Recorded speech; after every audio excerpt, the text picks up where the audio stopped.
चूँकि हम लोग लगातार 2 दिन से हाई अलर्ट में है, हमारी पूरी संसदीय बोर्ड हाई अलर्ट में है और सबसे वरना हम कह सकते हैं कि लगातार हम लोग मेहनत कर रहे हैं। ये अभी तक आपके हमको लगता है 4:30 बज चुका है, हम नहाए नहीं हैं।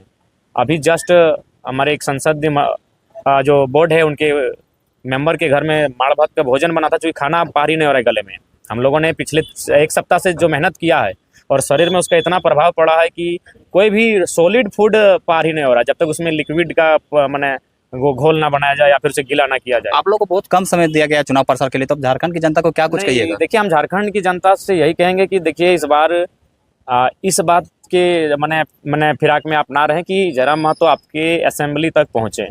हमारे विचार आपके असेंबली तक, आपके घर तक, आपके द्वार तक, आपके आंगन तक पहुँच चुके हैं। हमारे विचारों में अगर आपको लगे इस राज्य को बदलने की विजन दिख रही है तो इस बार समर्थन करें, क्योंकि मुझे भी लगता है कि हम लोग जो जनसभा करेंगे प्रत्याशियों को लेकर तो हमें लगता है कंबाइंड करके करेंगे, यानी 3-4 प्रत्याशियों को मिलाकर एक जनसभा करेंगे तभी संभव होगा, क्योंकि समय बहुत कम है। और जो भी हमारे साथी हैं उनसे भी हम निवेदन करेंगे कृपया करके आप लोग अलर्ट होकर वो टीम वर्क के साथ मैदान में लग जाएं। कि सबसे पहले शहीद मणिनाथ मंडल को पुष्पांजलि देने आए थे। झारखंड आंदोलन के शहीद हैं, उन्हें नमन करते हैं, उन्हें वंदन करते हैं। और जहाँ तक तीसरी लिस्ट का सवाल है, हम लोग तो बाकी राजनीतिक दलों से बहुत आगे हैं। हालांकि एक चीज़ है, भारतीय जनता पार्टी और आईएसयू के गठबंधन ने एक बहुत बड़ा मास्टर स्ट्रोक खेला है। ये मास्टर स्ट्रोक ये है कि उन्होंने काफ़ी कम समय में चुनाव को करने का कार्य किया है, क्योंकि झारखंड में मुझे लगता है आज 24 सालों के इतिहास में ये पहली बार हुआ है कि 2 चरण में झारखंड का चुनाव होने जा रहा है। और सबसे उससे भी खास बात है कि नोटिफिकेशन के 4 दिन बाद ही नॉमिनेशन है, ऐसा पहले कभी नहीं हुआ था। कम से कम नोटिफिकेशन के बाद किसी प्रत्याशी को संभलने का मौका मिलता है। 20-25 दिन के बाद पहला फेज का चुनाव होता है। लेकिन खैर, हम लोग युवा हैं और वायु गति से अपने काम पे लगेंगे। और हमने अनुमान लगाया था कि 2 महीने का हम लोग के पास वक्त है, लेकिन 30 से 35 दिनों के वक्त में हमें चुनाव में सब कुछ हासिल करना है। आपने बीजेपी का नाम लिया, तो अगर क्या लगता है कि चुनाव के बाद अगर नतीजे आपके अनुसार से नहीं रहा तो क्या लगता है बीजेपी के अगर आपको डिप्टी सीएम का पद देते तो क्या बीजेपी के साथ जाइएगा? तो आपको क्या लगता है कि पिछले 6 महीनों से लोकसभा से क्या हम लोग को इस प्रकार के प्रलोभन नहीं आए हैं? देखिए, सबसे महत्वपूर्ण है सिद्धांत।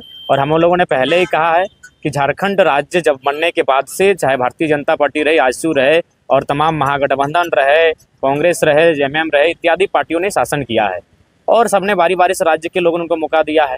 और उन्होंने क्या किया नहीं किया ये राज्य की जनता के पास है। तो जहाँ तक आपका जो सवाल है भारतीय जनता पार्टी को लेकर, मैं स्पष्ट कहना चाहूँगा कि हम लोगों ने लोकसभा के चुनाव को भी निर्दलीय लड़ा, विधानसभा के चुनाव भी हम लोग अपने पार्टी के दम पे लड़ेंगे और आगे भी हम लोग अपने दम पर चुनाव लड़ेंगे और अपने जो जनता हमें जो जनादेश देगी उस जनादेश के साथ हम लोग रहेंगे। लेकिन किसी भी राजनीतिक दल के साथ हमारा कोई संबंध नहीं रहेगा। सोशल मीडिया से बहुत चीजें वायरल हो रही है कि जैसे लग रहा है कि जैसे आप बीजेपी के बी टीम के नाते काम कर रहे हैं, जेएमएम के आप जेएमएम के खिलाफ तो बोलते हैं पर बीजेपी के खिलाफ नहीं बोलते हैं। नहीं, ये गलत बात है। जब लोकसभा का चुनाव था हमने सारी बातों को केंद्रित किया था भारतीय जनता पार्टी को लेकर, और विधानसभा के चुनाव में तमाम पार्टियां को उनको केंद्र बनाकर हम बात रखेंगे। और जहां तक हम प्रत्याशी बने हैं वो झारखंड मुक्ति मोर्चा की पुश्तैनी पारंपरिक सीट है, तो ये कोई कहने की बातें हैं। भारतीय जनता पार्टी, उनकी विचारधारा हमारी विचारधारा में कोसों अंतर है।